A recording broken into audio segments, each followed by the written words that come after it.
ಚನ್ನರಾಯಪಟ್ಟಣದಲ್ಲಿ court ಮುಖಾಂತರ ಇಲ್ಲಿ ಗಾಡಿ ಸೀಸ್ ಮಾಡಿದ್ದಾರೆ ನೋಡಿ. ಇಲ್ಲ ಅಂಟಿಸಿದ್ದಾರೆ ನೋಡಿ ಇಲ್ಲಿ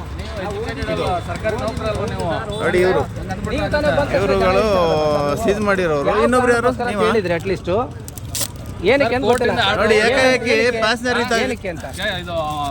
ಏಕಾಏಕಿ ಪ್ಯಾಸೆಂಜರ್ ಗಾಡಿ ನಿಲ್ಲಿಸಿ ಪ್ಯಾಸೆಂಜರ್ನೆಲ್ಲ ಇಳಿಸಿ ಕೋರ್ಟಿಗೆ ಸರೆಂಡರ್ ಮಾಡ್ತೀವಿ ಅಂತ ಹೇಳ್ತಾ ಇದ್ದಾರೆ. ಡೀಸನ್ ಇಂದ ಇದು ಅಮೌಂಟ್ ಕಟ್ಟಲಿಲ್ಲ ಅಂತ ಯಾರ ಡೆತ್ ಆದವ್ರ ಕಡೆಯವರಿಗೆ.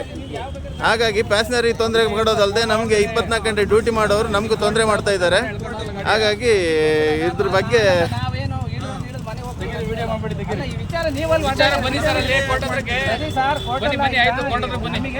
ಕೋರ್ಟ್ ಹತ್ರ ನಾವ್ ಯಾಕೆ ಬರೋಣ ಸರ್? ಕೋರ್ಟ್ ಹತ್ರ ನಾವ್ ಯಾಕೆ ಬರೋಣ?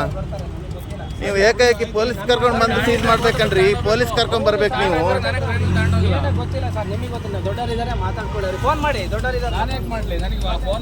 ಅಲ್ಲ ಸರ್, ಜಪ್ತಿಗೆ ಸರ್ ಕರೆಕ್ಟ್ ಪೊಲೀಸ್ ಮುಖಾಂತರ ಬರ್ಬೇಕು ತಾನೆ.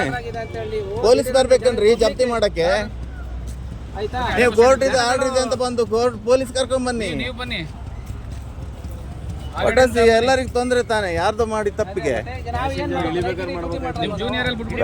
ಪ್ಯಾಸೆಂಜರ್ ಇಳಿಸಿ ಈ ತರ ಮಾಡಿದ್ರೆ ನೋಡಿ. ಚಿಕ್ಕಮಗಳೂರು ಗಾಡಿ ನೋಡ್ರಿ. ಅಲ್ಲೆಲ್ಲ ಹೋಗಿ ಕೇಳಿ ನಿಮ್ಮ ರಿಸರ್ಚ್ಗೆ ಎಲ್ಲರೂ ಗಮನಕ್ಕೆ ತಂದು ಅವ್ರ ಅಮೌಂಟ್ ಕೊಡ್ತಾ ಇರೋಕ್ಕೆ ಜಿಪ್ತಿಗೆ ಆರ್ಡರ್ ಆಗಿರುತ್ತೆ. ಇರ್ಲಿ ಬಿಡಿ, ಸೇಮ್ ಅಲ್ವಾ? ಗಾಡಿ ಮೇಲೆ ಸಿಗ್ತಾ ಇಲ್ಲ ಸರಿ. ಅದು ಕಿತ್ಕೊಳ್ಳೋದಲ್ಲ, ನೀವು ಗಾಡಿನೇ ಕಿತ್ಕೊಂಡಿದ್ದೀರಾ. ಗಾಡಿನೇ ಕಿತ್ಕೊಂಡಿದ್ದೀರಾ, ಕೈಯಿಂದ ಅದು ತಗೋಬಾರ್ದು. ಆರ್ಡ್ರ್ ತೋರಿಸಿ.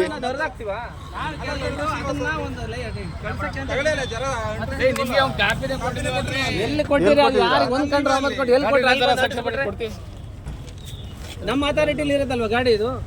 ಸುಮ್ಮನೆ ಇದೇನು ಗೊತ್ತಾ, ನಾವು ಹೊಡೆದವ್ರು ಏನು ಒಟ್ರಾಜಿ ಗಾಡಿ ತಂದು ಸೀಸ್ ಮಾಡಿಬಿಟ್ರೆ ಜನಗಳೆಲ್ಲ ಹೇಳಿದ್ದು